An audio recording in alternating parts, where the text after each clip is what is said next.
Hello friends, मैं विकास तिवारी एक बार फिर आप लोगों के पसंदीदा चैनल एजुकेशन हफ्ती में लाया हूं आप लोगों के लिए एक नया वीडियो। इस वीडियो में नई शिक्षा नीति 2020 के बारे में आप लोगों को बताया गया है। दोस्तों, मेरा ये वीडियो ये अगर आपको पसंद आता है तो मेरे चैनल को लाइक करें, सब्सक्राइब करें और शेयर करना ना भूलें। तो दोस्तों, हम शुरू करते हैं आज का वीडियो, जो कि हमारा टॉपिक है नई शिक्षा नीति 2020, न्यू एजुकेशन पॉलिसी 2020। सबसे पहले मैं दोस्तों ये बताना चाहूँगा कि जो हमारा मानव संसाधन विकास मंत्रालय है उसको बदलकर शिक्षा मंत्रालय में बदल दिया गया है। उसका नाम बदल दिया गया है और उसको शिक्षा मंत्रालय नाम दे दिया गया है। इस को लेकर शिक्षा मंत्रालय या नई शिक्षा नीति 2020 को लेकर जो है एक बिल आया, जिसका नाम जो है नेशनल हायर एजुकेशन बिल नाम दिया गया है। और इस बिल को कैबिनेट ने मंजूरी दे दी है और जब ये संसद में जाएगा तो वहाँ से पास होने पर ये एक एक्ट बन जाएगा, जबकि अभी एक विधेयक के रूप में है। देन संसद से पास होने के बाद ही जो है ये एक एक्ट बनेगा, अभी एक बिल के रूप में है। और ये बिल जो है वो नेशनल हायर एजुकेशन बिल के नाम से है। दोस्तों, नई शिक्षा नीति बताने से पहले मैं आपको बता दूं कि सबसे पहले 1986 में शिक्षा नीति आई थी। उस समय राजीव गांधी जी की सरकार थी और उसके बाद जो है अब 34 वर्षों के बाद 34 इयर्स के बाद जो है शिक्षा नीति फिर से आई है और इसमें जो है बहुत सारे बदलाव भी किए गए हैं, जिससे कि यदि ये सारे सभी पॉइंट्स इम्प्लीमेंट हो जाते हैं तो काफ़ी सुधार होगा शिक्षा क्षेत्र में। तो कुछ मुख्य बिंदु हैं इस शिक्षा नीति के बारे में, उनको हम जानेंगे। तो दोस्तों, हम शुरू करते हैं वीडियो और देखते हैं क्या है। तो हम बात कर लेते हैं दोस्तों कि शिक्षा को बहुआयामी बनाने के लिए जो है सबसे पहले 2015 में जो हमारे पूर्व कैबिनेट सचिव थे, उनकी अध्यक्षता में जो एक 5 सदस्यीय कमेटी बनाई गई थी। एक्चुअली उस समय जो पूर्व कैबिनेट सचिव थे उनका नाम था TSR सुब्रमण्यम। तो माननीय TSR सुब्रमण्यम जी की अध्यक्षता में 5 सदस्यीय कमेटी बनाई गई थी 2015 में, और जिसका काम था नई शिक्षा नीति को लेकर मसौदा तैयार करना। और 2016 में एक्चुअली इसका मसौदा जो है वो तैयार किया गया और प्रस्तुत भी किया गया, लेकिन कुछ कारणोंवश जो है वो मसौदा जो है फुलफिल नहीं हुआ और वो फेल हो गया। उसके बाद जो है 2016 में पुनः जो है एक समिति का गठन हुआ और 2016 में जो है एक पुनः जो है एक समिति का गठन हुआ और जिसके अध्यक्ष जो है वो एक थे अंतरिक्ष वैज्ञानिक के कस्तूरी रंगन जी, इनका नाम याद रखिएगा, के कस्तूरी रंगन जी हैं। तो उनकी अध्यक्षता में 31 मई 2019 को इनके द्वारा जो है मसौदा तैयार किया गया और वो पेश किया गया, और उसी को लेकर जो है कल कैबिनेट में जो है मंजूरी प्राप्त हो गई है। तो ये जो नई शिक्षा नीति 2020 जो लागू हुई है वो किसकी अध्यक्षता में या किसने ये मसौदा तैयार किया, जो समिति बनी थी उसकी अध्यक्षता किसने की थी, ये आपसे पूछा जा सकता है। तो इसको ध्यान रखिएगा कि अंतरिक्ष वैज्ञानिक के कस्तूरी रंगन जी की अध्यक्षता में जो है 31 मई 2019 को ये मसौदा जो है पेश किया गया था। दोस्तों, इसके कुछ मुख्य बिंदु हैं, तो हम उन मुख्य बिंदु पे चर्चा करेंगे। सबसे पहले तो ये जानना जरूरी है कि इसका नाम जो है मैं बता चुका हूं, जैसे कि इसका नाम बदलकर मानव संसाधन विकास मंत्रालय को का नाम बदलकर शिक्षा मंत्रालय कर दिया गया है। ठीक है।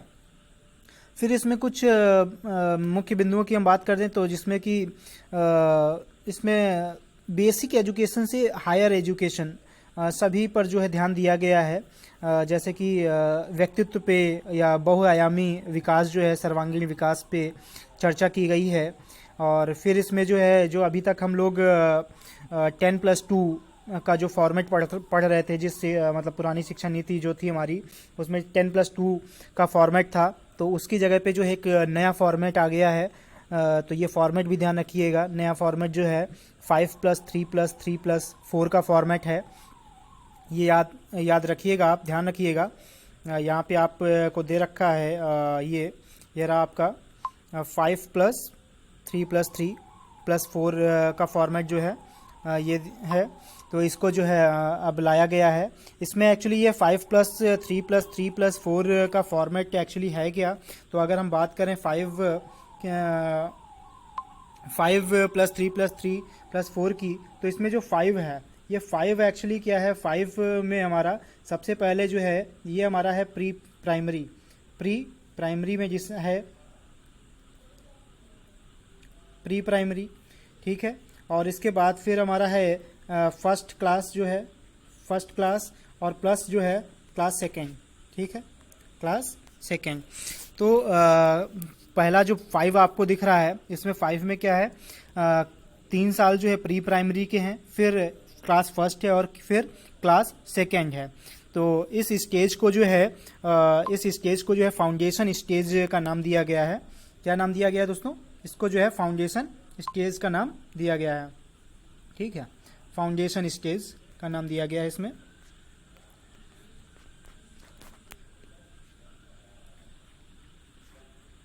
Foundation stage. तो इसमें ये क्यों तैयार किया गया है? इसमें एक्चुअली क्या है कि बच्चों में जो है, बालकों में, जो हमारे स्टूडेंट्स होंगे, उनमें जो है शिक्षा के प्रति जो है रुचि उत्पन्न करना, बच्चों का सर्वांगीण विकास कैसे हो उसके बारे में, या उनका जो सब्जेक्ट के प्रति जो है वो रुचि उत्पन्न करना, और उनकी जो नींव मजबूत करना, इसके लिए जो है एनसीईआरटी जो है कार्य करेगा। वो आगे फिर हम लोग डिस्कस करेंगे जैसे जैसे ये पूरी तरीके से नई शिक्षा नीति लागू होगी, और इस पे खुल के पॉइंट्स जो आते रहेंगे वो हम लोग आगे की वीडियोस में चर्चा कर लेंगे। तो खेल के माध्यम से कैसे पढ़ाई हो सकती है, कैसे बालकों का जो विकास हो सकता है, ये जो है फाउंडेशन स्टेज में बताया गया है। फिर हम बात कर लेते हैं दोस्तों कि नेक्स्ट जो हमारा 3 है, नेक्स्ट 3 जो है, इस नेक्स्ट 3 में क्या है, ये जो आप देख रहे होंगे फर्स्ट वाला 3 जो है आपका दिख रहा है, इस फर्स्ट 3 में क्या है, इस फर्स्ट में 3 में जो है इसका मीन्स है कि क्लास 3 से क्लास 5, क्लास 3 से क्लास 5 जो है इसे मिडिल स्टेज का नाम दिया गया है। और इस मिडिल स्टेज में विज्ञान, कला, गणित या सामाजिक विज्ञान या ह्यूमैनिटीज़ से रिलेटेड या मानविकी जो है, इन सब्जेक्ट से जो है इनको परिचित कराने का लक्ष्य रखा गया है या परिचित कराया जाएगा। और इसमें जो है ये कक्षा 5 तक की जो पढ़ाई होगी, कक्षा 5 तक की जो पढ़ाई होगी, इसलिए जो है मातृभाषा में होगी या स्थानीय भाषा में होगी। इसमें इंग्लिश जो है कंपलसरी नहीं है। यानी कि अगर देखा जाए तो जो मैकाले शिक्षा नीति थी उसको समाप्त किया जा रहा है, ठीक है। तो ये हमारी जो नई शिक्षा नीति आई है, ये त्रिभाषा फार्मूले पे जो है 3 भाषाई फार्मूले पे आधारित है, जिसमें जो है हिंदी और इंग्लिश और एक स्थानीय भाषा शामिल होगी, ठीक है। लेकिन इंग्लिश को जो है कंपलसरी नहीं रखा गया है। सॉरी दोस्तों, हाँ, तो इंग्लिश को इसमें जो है कंपलसरी नहीं रखा गया है, ठीक है। ये क्या है, तो ये जो है बात हो गई 3 से 5 की। नेक्स्ट 3 जो हमारा दे रखा है, इस नेक्स्ट 3 में क्या है, नेक्स्ट 3 में कक्षा 6 से कक्षा 8 की बात की गई है दोस्तों।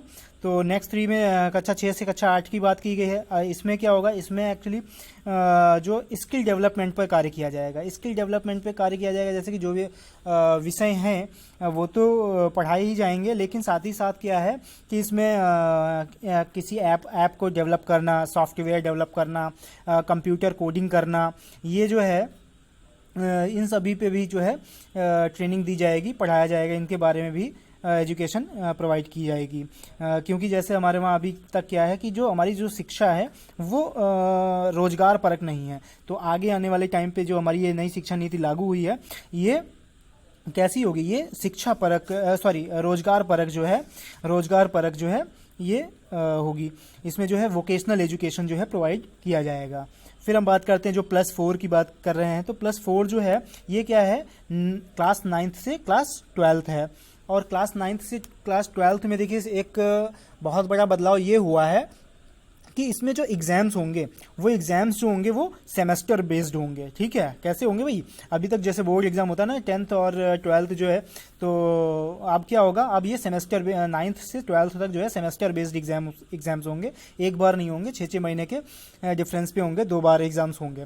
ठीक है, और उसकी जो है दोनों एग्जाम्स की जो है एक फाइनल मार्कशीट प्रोवाइड की जाएगी। ठीक है, और इसमें क्या है, इसमें फ्यूचर में के जो लक्ष्य बच्चे जो डिसाइड करेंगे वो 9th से 12th में ही डिसाइड करें, और विषयों के प्रति जो समझ है वो भी जो है इसी में 9th से 12th में ये विषय रखा गया है। और फिर 12वीं के बाद की अगर हम लोग बात करें तो 12वीं के बाद में जैसे कि होता है कि हम लोग साइंस ग्रुप से हैं तो हम लोग बीएससी करेंगे, मतलब वो भी फिजिक्स या केमिस्ट्री या बायो से ही करेंगे। पीसीएम जैसे ग्रुप होता है, जेडबीसी ग्रुप होता है। तो एक स्ट्रीम सिस्टम जो है वो स्ट्रीम सिस्टम जो है वो समाप्त कर दिया गया है, इसमें ऐसी बात बोली गई है। आप देखते हैं आगे कितना फॉलो होता है, वो एक अलग बात है। लेकिन अभी जो है इसमें बोला जा रहा है कि स्ट्रीम सिस्टम जो होगा वो समाप्त कर दिया जाएगा, और जो स्टूडेंट है वो अपनी रुचि के अनुसार जो है, रुचि अनुसार सब्जेक्ट चॉइस कर सकता है, अपनी रुचि के अनुसार जो है सब्जेक्ट ले सकता है। ठीक है, मतलब ऐसा है कि आप हिस्ट्री पसंद है तो आप हिस्ट्री ले लो, मैथ पसंद है तो मैथ भी ले लो, या जियोग्राफी पसंद है तो जियोग्राफी ले लो। ये 3 सब्जेक्ट ले सकते हो। ऐसा नहीं है कि आपने पीसीएम जो है एक बार फिक्स हो गया कि पीसीएम तो पीसीएम ही लेना है, ऐसा नहीं है। फिजिक्स के साथ बायोलॉजी ले सकते हो, फिजिक्स के साथ जो है हिस्ट्री ले सकते हो, मतलब जो आर्ट साइड के जो सब्जेक्ट्स थे उनके साथ साइंस साइड के भी सब्जेक्ट्स ले सकते हो। ठीक है, और ये जो है नेक्स्ट हम लोग बात कर लेते हैं बहुत ही महत्वपूर्ण जो इसका पॉइंट है नई शिक्षा नीति का, वो ये है कि इसमें एक मल्टीपल एंट्री एंड एग्जिट, तो हम बात कर रहे थे मल्टीपल एंट्री एंड एग्जिट की। तो मल्टीपल एंट्री और एग्जिट ये जो है इसका महत्वपूर्ण बिंदु है नई शिक्षा नीति 2020 का, और इसमें क्रेडिट ट्रांसफ़र की बात की गई है। तो इसको हम लोग जान लेते हैं क्या है। जैसे कि अभी तक क्या था कि हम लोगों ने ग्रेजुएशन किया, ग्रेजुएशन में फर्स्ट ईयर किया, और फर्स्ट ईयर के बाद जो है हमने गैप कर दिया, और फिर जो है वो 1 साल हमारा क्या हो जाता है, बेकार हो जाता है। तो अब क्या है कि 1 साल की पढ़ाई करने के बाद जो है हमें सर्टिफिकेट मिल जाएगा। 1 साल अगर हम लोग कोई भी 3 या 4 ईयर का जो है कोर्स कर रहे हैं ग्रेजुएशन कंप्लीट करने के लिए, तो इसमें क्या है कि 1 साल आप पढ़ाई करोगे तो 1 साल कंप्लीट करने के बाद जो है आपको एक सर्टिफिकेट मिल जाएगा, और उसके जो भी क्रेडिट होगा, उसके जो भी पॉइंट्स होंगे, उन पॉइंट्स को डिजी लॉकर जो ऐप है उसमें सेव कर दिया जाएगा, फीड कर दिया जाएगा। ठीक है, और इफ़ आपने जो है 2 साल जो है वो कोर्स कंप्लीट किया हुआ है, ठीक है, तो आपको जो है 2 साल बाद जो है उसका डिप्लोमा दे दिया जाएगा। ठीक है, आप चाहे 2 साल कंप्लीट करने के बाद उसको छोड़ दीजिए, और फिर जो है आप 3-4 साल बाद जो है फिर उसको कंप्लीट कर सकते हैं, मतलब उसका फाइनल ईयर जो होगा या थर्ड ईयर या 4th ईयर जो भी है उसका, वो आप कंप्लीट कर सकते हो। ठीक है, तो और उसके बाद फिर क्या है कि थर्ड और फोर्थ, जैसे कुछ कोर्सेज के होते हैं 3 साल के होते हैं, और कुछ कोर्सेज के होते हैं 4 साल के होते हैं। तो जो भी 3rd या 4th ईयर का जो भी होगा, तो वो 3-4 साल कंप्लीट करने के बाद जो है आपको क्या मिल जाएगी, डिग्री मिल जाएगी। ठीक है, तो इस तरीके की ये जो है मल्टीपल एंट्री और एग्जिट की बात यहाँ पे की गई है कि आप उसको एक बार में नहीं, आप कई पार्ट्स में भी उसको आप कर सकते हो। जैसे कि मैं बोलूँ कि मैंने BA किया, और BA जो है मुझे नहीं समझ में आ रहा है, तो BA करने के बाद जो है फिर मैं कोई 1 साल करने के बाद जो है मैं ड्रॉप आउट कर दूं, और कोई दूसरा किसी दूसरे सब्जेक्ट से जो है मैं कुछ और BSc वगैरह कर लूं, BBA करना चाहूँ BBA कर लूं, तो कुछ इस तरीके की बात जो है ऐसा ज्वाइन कर लूं। तो उसके बाद फिर जो है 2-3 साल या उस डिग्री को कंप्लीट करने के बाद जो है फिर उसके बाद हमारा 1 साल की भी कंप्लीट हो चुका था, तो 2 साल जो बचे हुए थे उसको मैं कंप्लीट कर सकता हूँ BA को। तो ये जो है यहाँ पे इसका मल्टीपल एंट्री और एग्जिट का जो मोटो है वो ये रहा है।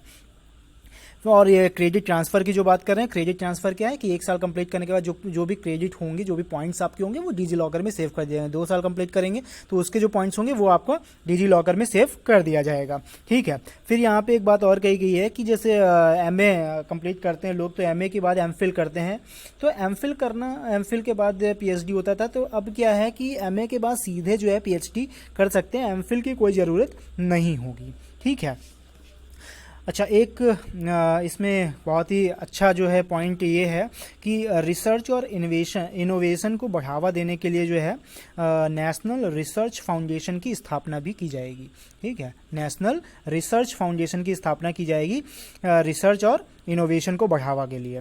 और साथ ही साथ जो है इसमें एक पॉइंट ये भी है कि जो भी मतलब पूरे देश में जो है शिक्षा का जो मानक है वो समान होगा, चाहे वो गवर्नमेंट कॉलेजेस यूनिवर्सिटीज़ हों या प्राइवेट यूनिवर्सिटीज़ हों, उन सभी में जो मानक है शिक्षा का वो समान होगा। जैसे कि जो पढ़ाई यहाँ पे ग्रेजुएशन में पढ़ाई जा रही है वही जो है किसी अदर स्टेट में भी पढ़ाई जाएगी। ठीक है।